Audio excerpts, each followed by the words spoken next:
Hi, everyone. Today I have the opportunity of talking to Albert. Albert's an industry expert. He's worn many hats, especially in the ad tech, martech ecosystem. He has been instrumental in the growth of different brands, different ad tech products, and we're fortunate enough to have him today. So, Albert, thank you for being on Impressions in Chai, and would love to know more about you before we get kickstarted. Absolutely, man. So it's a pleasure. Thanks for having me on as a guest. And look, it's always good chopping it up with you as we do. So Albert Thompson's been in the business for quarter of a century. So came in the business just before, so 1999 officially. I guess having said that, like I've seen or I've bought almost everything that's been sold in digital. So yeah, I mean, I've been around to watch the emergence of Google, the emergence of social media as a sector, the early burgeoning of you know altcoins and cryptocurrency. I mean, pretty much you name it. So it's been very interesting to watch the ascent of some of these technologies over the years. But yeah, I mean, look, it's been a labor of love. Love what I do. It's why I carry the passion in the space, and it's why I don't have a problem calling out the BS in the space either. So look, enough about me. I'd love to kind of get into the talk track and why you got me on the show today. Yeah, absolutely. So, Albert, as you rightly mentioned, you've had the opportunity of seeing a variety of different campaigns across a variety of different verticals, be it, let's say, the B2C sector in terms of e commerce, all the way to like shoe brands and a wide variety of things. So, today, the main topic of focus is to understand from your perspective specifically is how is AI playing a crucial role in campaign performance for marketers? So keeping that in mind, right? Like one of the first few questions that comes to me or that comes to my mind is that, um, given your expertise and given your understanding of marketing as well as AI, Yeah. what kind of role do you think ad analysis and creative optimization plays for like media strategists as well as media planning folks? Yeah, look, I don't think there's any question about the pendulum being swung too far to media and given the responsibility for campaign outcomes. I, I think there's an impracticality around weighting everything on performance marketing. And look, that's what a lot of brands shout about this year. Like, look, we're not getting we need out of performance marketing. Programmatic isn't the be all end all. According to Stackline, 53% of brands are in decline. That should tell you everything. Everybody isn't killing it in programmatic. And a lot of it has to do with the fact that we've given so much to automation, we've left the machines unattended. But before we get into that, look, look, marketing is supposed to be a game of ambition. Not my words, Gary Vayner's words. And the biggest thing we see is where is the ambition in the narrative? People or human nature only want to hear from interesting people with interesting stories. That's the truth. Those are the people we cover, those are the people we follow. So when you get into storytelling or creative or branding, you have to be telling an interesting story, which means the creative actually has to be good and effective. Otherwise, a lot of times the media is a wash. Or you put too much emphasis on performance, leveraging creative and aspects and elements of storytelling and narratives don't really connect with the consumer. And that's really what we have to get back to. I mean, when I look at it, I look at the promise and clients believing the machine when the machine tells them this is what the consumer is doing and this is what they want. I tell people all the time, consumers are always signaling. We have to listen. But the one thing that could be empowering is that the machines are layered in with intelligence around optimization, then they can tell client agency what the creative is and isn't doing, what elements of it. I think that's been a missing part of the conversation, not only since the notion of the onset of AI, but since we've made this major shift to automation being the answer. And I think that's the problem. We have to get back to start at the beginning. Does the creative suck or not? And how does that need to be retooled for giving to give in market activation actually a fighting chance? In fact, you bring up a interesting point. So, for the end user specifically, when they see an ad, the big gripe is that some of the ads are awful to look at, some of the ads that are great to look at. What is it in your understanding and also observing different people that they're doing wrong, especially in the value chain of building the ad, or what is it they're doing right? I would love to get your understanding on both the sides of the aisle. And also, if you have relevant examples that you could share, that would be great too.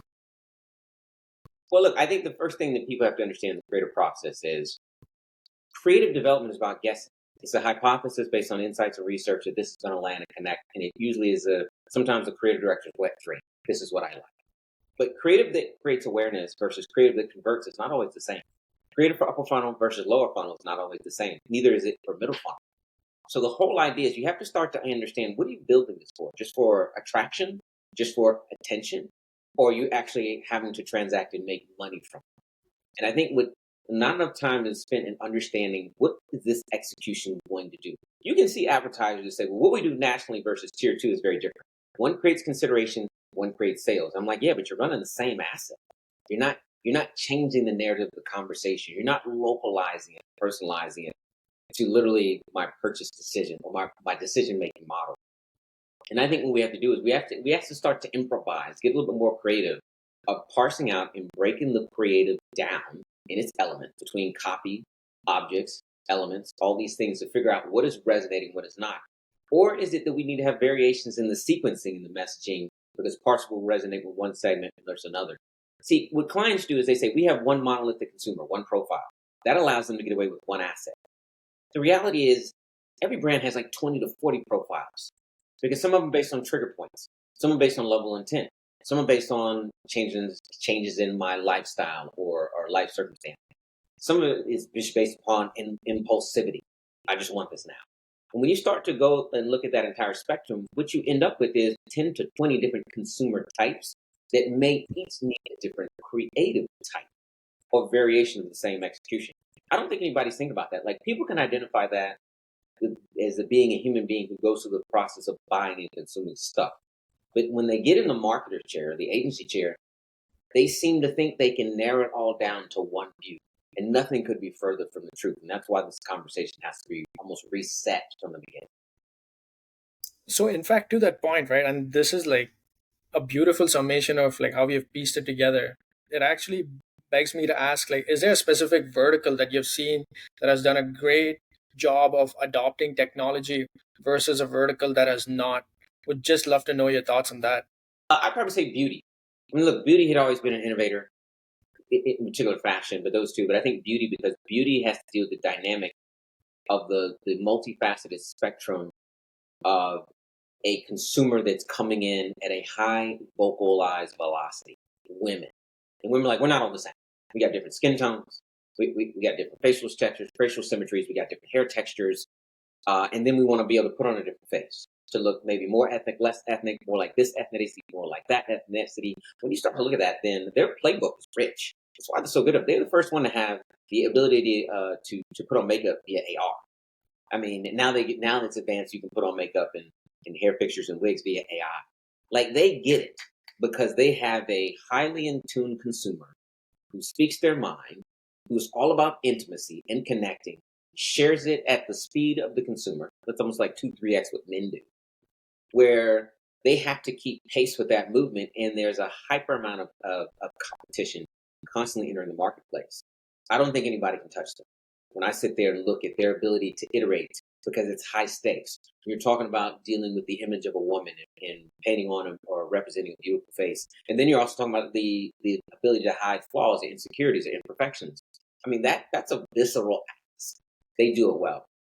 If I look at categories that do it the least well, and for different reasons, I'd probably look at banking and finance and pharma. And look, you're talking about a heavy amount of regulation, but they have to start to get more creative in adapting their ability to show up in market. And the other thing is play in culture.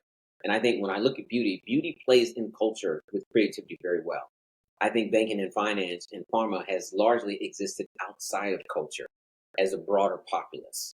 So they don't have the playbook. I mean, look, Mint, Cash App, Venmo, and the banking and finance, they play in culture because they probably have more power, PayPal as well. And then if you looked at the consumer health side, hims and hers, because they dumbed down the nomenclature to very simple premise of pronouns.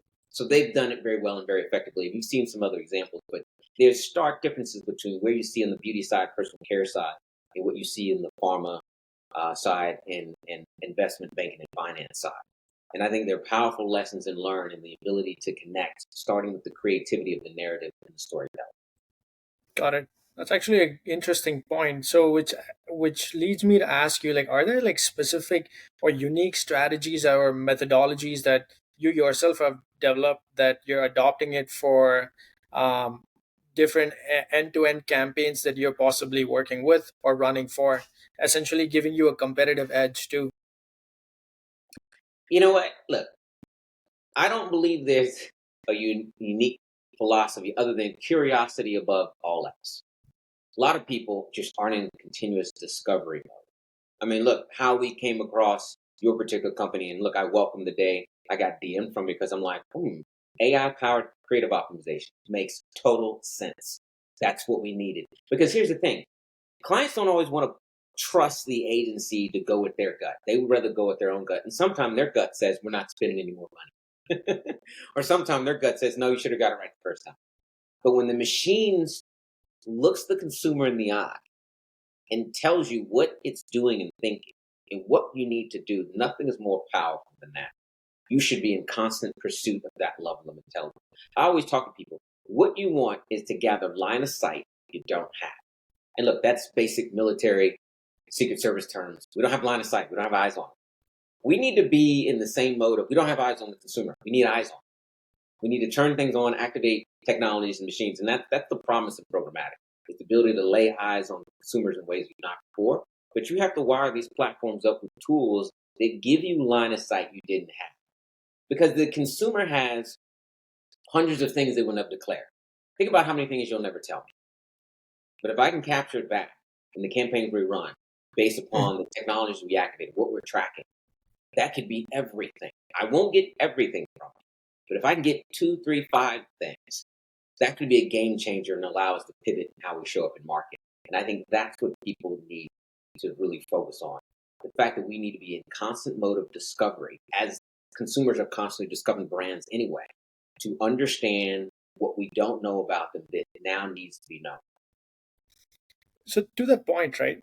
How do you think customers are now going about discovering brands based on your research and based on your understanding? The usual way is to look at social media or like read different forums and sites. But what is it that like it is a true factor or a true aspect that when an end client looks at it, they latch onto it? Yeah, I mean, look, I think it's so fragmented because look, an older generation is still doing traditional Google search. So boomers, Gen Xers, because we grew up in a library, we know what microfiche is. The younger generation very much is about signaling. You know, they talk about is it stock hot? Is it signaling? Is anyone talking about it? What's the chat room? That's how millennials and Gen Z work, and that's how Generation Alpha is going to work. They may do a mix of things, but they're largely going to look at signaling. Is this a thing? Is it trending? Okay. Then you have AI search hijacking everything because now it gives you a whole dissertation. The new iPhone's going to have, an AI engine, Chat GPT, integrating into it. I mean, it's going to be doing the most, as they say. Yeah. So now discovery is going to be image recognition. That's raw. The fact that you're going to have image recognition technology on your phone that's going to start to match what you took a picture of to what you're probably going to want to discover next. And the fact that you could do image recognition search. I took a picture. What is this? So discovery now has a series of portals for which someone could come down a rabbit hole. I think that's amazing. It's daunting as a marketer because now you have to be in all these places. But what it means is you have to be wiring up signals at every point of possible discovery to understand what a consumer is discovering. In other words, what is now going to be their truth. And I think that's what you look at with some of the large language models in AI. Is like, what are they sourcing? Well, if they're sourcing out data information or incomplete information, that's going to be the source of truth that is essentially pulled through. That has to be corrected and fixed. So I think when you look at the marketplace, you have to go to the points of discovery and you have to go on the other side to see what's being found. And then you have to figure out, well, are you even in the consideration set? Because if you're not, then there can't be real intent for you. Then you have to come back into marketing and say, okay, how do we now become discoverable? Where are the landscapes and places we need to pop up so people can find us? That's just going to be very, very key just in terms of moving forward. And I think that's what people aren't thinking about. They're not getting on the other side and understanding how information is now being consumed, how it's being dissected, how people are making decisions, the accuracy of that information, and if they're part of that storyline. And if you don't do that, then you can't be part of the modern era of a relevant playbook. And that's what I see missing from missing marketers. Marketers haven't looked consumers in the eye largely since COVID. We went into lockdown, we didn't go out and see anybody, and they're still not going out and see anybody. And guess what? The world has moved, the consumers moved, everything has moved, and they're still doing the same stuff as if it's 2017. That actually gets my reptilian side of my brain thinking, which is you mentioned about one key interesting factor, which is adoption. So what do you think about, and would love to get your thoughts on this, what do you think about like AI powered automated tools to study either creatives or study creative assets in terms of a team's workflow and also improving the efficiency. I would like you to shed some light on that too. And also, what's your experience being using any of these tools out there? Yeah, well, look, I think, if you were, taking a step back, let's break down the previous creative model. Well, it's still in existence for TV. Ad testing. No agency tests an ad for it to fail. Usually it's set up for success because you spent the money and the time. It's got to get approved. Yeah. Okay. And look, every now and then an ad tests poorly and it gets kicked out or relegated and used a certain way. That's a huge risk a client just took to not work out. And then they won't even run it. And then there's distrust that sets in. Okay. But that's a risky model. You have to look at unbiased measures. This is why I like technologies like Realize It. Because Realize It is like, look, and same thing with Lumen. We look at the body's human response because we don't lie with our bodies, and 90% of what we communicate is through body language, not talking. Maybe I'm 50-50 just because I use my hands a lot. But when you think about the idea of that, you need unbiased response to, is this good? Or what works for this segment? And let's start there. Like I would be doing image recognition, facial recognition testing on a battery of different creative types based on the consumer segments I'm going after to see what resonates. To then go to script development and casting and shooting, to then test again and make sure if our hypotheses are true. To then put in market and actually test and active campaigns. We need to overhaul the entire process here. And the thing is, when you look at studio development and their work of testing out a film, they are far more rigorous because you're talking about a $20 million to $100 million bet that's got to make 100 million to 200 million or a billion globally. It's very different. This is why there's so many reboots because everybody's scared what's going to fail at the box office. We're not doing the same level of rigor around TV spots with relative same level amounts of money to play with at parity. Meaning you only get half a million to a million in the spot. It's a big bet in that conversation. But what people don't understand is look at Real Engine developing actual spots. I've seen a couple core spots that look they're enough to sell the car. Trust me. You know what I'm saying? Look, it's the ultimate drive machine. You don't need a person's spot. You just need the product. But you could develop a spot in Real Engine, test it, and then go develop the real thing and spend $500,000 on with known information. Here's what we're not doing. We're not placing small bets to make big bets. We only want to go big bets to get a big check. I think we're afraid if we make a small bet and it fails, we won't get a shot at a big bet. That's not the way it works.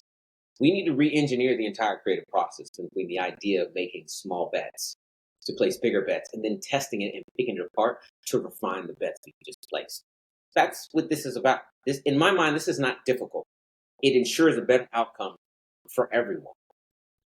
So, in fact, this actually leads me on to asking one key important question.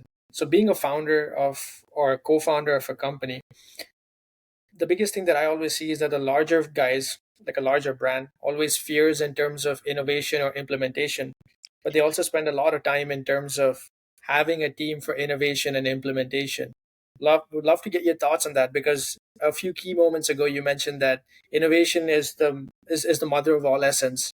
It's the key to run anything, Yeah. any company to make sure that it doesn't pan out or die out. So I'd love to know your thoughts on it too. Look, I did a post that I put on LinkedIn the other day, last week, and it was like, innovation is not always liked. The whole idea that, taxis don't like Ubers, hotels don't like Airbnbs, people don't like Elon Musk, the Detroit Three don't like Tesla. Those are facts because it's a judgment. When innovation comes along, it's a better ideal. Ideals by nature are a judge. And then look, if you can say, here's my ideal house, my ideal car, my ideal lifestyle, that's a judge because you haven't achieved it. People don't like the self reflection. Innovation puts it in their face that says, the ideal is now here, what you're doing is not, and now you become self conscious. And that's why people fight it. It's a reflection of what they didn't come up with to think about instead of saying, oh my God, thank you, I get to iterate now. I get to improve myself. Incrementality has shown up once again. That's how I do. I don't have no problem disrupting myself every single day. I will sunset what I said last night if there's a better talk track in the next morning. Having zero problems with it, but that's how you stay at the forefront. The average human brain doesn't work that way. If you tell someone how to win, they're not interested. They already think they're crushing. If you tell someone they're failing, they get all over it because nobody wants to lose, to be a failure.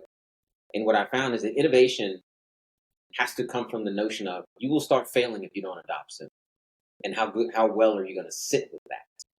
You're going to sit with the idea of failing in your current capacity or the failure of having to acknowledge, hey, what we were doing, it won't be forever. I think people think things are forever and they get very comfortable and complacent. They don't want to change to move. When all it's going to do is change and move anyway. I don't understand.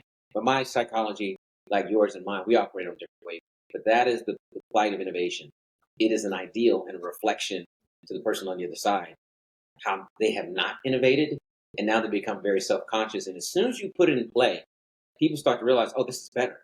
This is an enhancement. Instead of, and they go to, well, why weren't we there before? Instead of saying, well, this didn't exist before. So I've given people language. You just need to say it didn't exist before. Now it's here. We're gonna move to the next step. The longer people delay the innovation, the greater the reflection becomes that you didn't move. In fact, that actually leads me on to asking a selfish question, which is, having used AdScape, I would love to know from your standpoint of view, what is it that's been especially enthralling or interesting for you to? Yeah, I think the biggest thing that I like through Adscape has been challenging the notion of what you think matters to a consumer that does not. And I think looking at the vodka example that I've shared, when you look at it, you're like, wow, it's easy. Women in photos drinking does better than men. Got it. Vivacious mocktails, nomenclature that was invented for the brand. Pulled the strongest. Sounds interesting. As they say, people want to hear interesting story. Like, tell me the story behind that. Core ingredients. Doesn't really, like, people expect there to be alcohol in it. That's why it's a drink. That's why I'm buying it. You know what I'm saying? Then you look at the call to action of where you buy it at retail, not a trigger point. Like, you realize there's certain things to the consumer that's not enough. These things are familiar. What they very interested in is things they are unfamiliar with or stereotypical. And I think that's what people have to key in. Is like, again, creative is about making assumptions. When they say that hiring is about guessing, firing is about knowing. Yeah. Developing a creative and hoping it resonates is about guessing. Using Adscape to pick it apart performance-wise and all its attributes is about knowing. That is what's not happening at scale. That's the pursuit. You want to know. What I found is that people just rather be lied to. Still, in this day and age, people would rather be lied to. It feels better. I'm just empowered by the information. That's what feels good to me. A lot of people are not. They don't want to know. They just want a pat on the back that, oh, it was amazing. It's like, yeah, but the performance said it wasn't. So what was it amazing for? As a piece of art, which is subjective. My thing is advertising's role under marketing as a discipline is to drive purchase consideration and conversion. Okay. Marketing is the parent company. And marketing says to advertising, your job is to facilitate conversion. Period. We have other things that do other things under the discipline of marketing. We know that manufacturing's got to make it. Supply chain has got to ship it and put it at retail. Your one job, advertising, is to figure out how to drive more conversion. And I'm floored by the amount of advertising that is tone deaf that doesn't want to know if it's doing its one job. In fact, now this leads me on to two questions, and my final two questions, which is, what is one message that you would have for the advertising ecosystem? Like Well, one major takeaway. I think the first one is marketing is the parent company, not advertising. Advertising like the kid with credit cards with high limits, but you still need to be told what to do, and your behavior needs to be governed over it. I think people don't realize that everything runs on supply chain. Everything. The thing about supply chain is very smart in the physical world, between manufacturing being precise, fixed operations they call it, distribution, retail, wholesale. If you look at the value chain, okay, a digital symbiotic relationship of digital, it's not very smart. There's not enough intelligence. There's not intelligence coming out of the supply path. SSPs don't give any intelligence in the marketplace. They don't tell you where to get the best Black, Latino, Asian, queer, white consumer. They don't tell you where to get the best automotive consumer, the best banking and finance consumer. They don't tell you any of this stuff. And again, these machines aren't telling you how to design and build the best creative. The value chain is not good. And I think part of the promise with AI and these AI-powered platforms like AdScape is it's going to clean up the value chain. We got to clean up the value chain. Then programmatic has tremendous promise. But between the SSP conversation, the excessive blocking and safety issues that are running rampant, to the lack of creative intelligence around performance, like the value chain is not very good. The structure is good. It has purpose in the world of automation for marketing, but the value chain has to be cleaned up. And to me, you have to go to the beginning, which is starting with the creative storytelling. Got it. This is awesome. And the last question that I would like to part ways with is that what is one book or one news source or outlet that you've been reading consistently to enable your thinking in terms of getting to know more about advertising or enable you to like enrich yourself with what's going on in the marketing ecosystem? Look, I think the biggest thing that anyone could do is understand human nature better. Marketing started with that, understanding consumer. So my background is consumer marketing, you can tell. A lot of people in the advertising industry don't understand the consumer. They don't understand consumer psychology. They never studied it. And look, I get it. A lot of broadcast journalism majors are not knocking it. But at the end of the day, only the consumer is guaranteed to win. Like this is a thinking man and woman's game. Period. Life. So any discipline is you got to understand people. You got to, and most of them just don't. They don't study people. But that's why we're all here because we're all in pursuit of a consumer. So when I look at it, it's like I think people have to get into the consumer psychology side of why people make the decisions they make. As they say, why do you buy this? You buy. That's what we're trying to understand and break down. That's why I'm always looking for line of sight or understanding why you buy the stuff you buy, so that my clients can get you to effectively buy more. I think that's the sole pursuit anyone should have just in human life. It's better understanding the person next and right to them. That way you can bring it into a business setting and understand how to get more people to transact. Because look, it's all about laws of attraction. You're trying to get people to rock with you, work with you, buy stuff from you, date you, whatever. And that there's not enough around that, even though that is what we're look, even though the machines are here, the machines are still built by humans. And even in automation facet, it's products largely laid by people selling to people. So it's still about the people. Yeah. I think people have lost that and gotten lazy, like, oh, I can take my hands off, I don't have to do this anymore. It's like, no, you can't leave the machines like effectively unattended. If I had to look at a book, I think people got to rewire their mindset. I like one of my books is called Mavericks at Work. And a maverick, as I said before, it's not a rebel. It's someone who looks at what everybody else is looking at, but sees what no one else can see. The idea that there is an alternate way or an alternate view of what is taking place here. And that's just very much a state of mind. I've been amazed how many times I've looked at something that was taking place in the marketplace, but I see a through line with some level of intuition about what is going on and no one else is connecting the dots. I think we just need a different type of discipline in this business. I think one of the other books was by Kelly, the founder of IDEO, this idea of T-shaped people, people who have range but depth. And having range and depth in a number of places is going to be the norm. You see with AI remapping skill sets.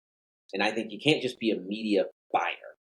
You have to understand the creative process and its deficiencies and have depth so you can apply good creative principles to good targeting principles around audiences to good placement principles. And that is what I don't see. And you can blame the whole coast for that with all these different silos of businesses where people have one skill or half a skill. They can't do the skill next over, aren't even allowed to. And that's been part of the paralysis in this business is people just don't have range to connect the dots of other parts of the value chain to make all of it collectively better. This has been fantastic, Albert. A lot of learnings for everyone, including myself, which is incredibly useful, and also we could implement it on a longer run. So once again, thank you, Albert, and stay tuned, guys. Thanks once again, Albert. All right, take care. Appreciate you.